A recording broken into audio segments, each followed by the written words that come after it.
ഒരു തണുത്ത വെള്ളം കിട്ടും.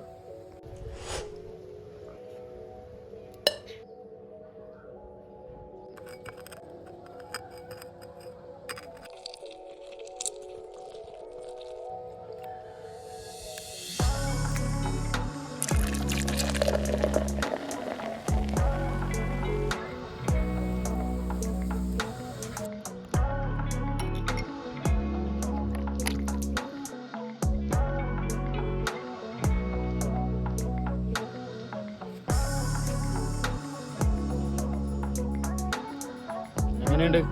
റിഫ്രഷ് ആവാൻ പറ്റിയ അടിപൊളി സാധനം.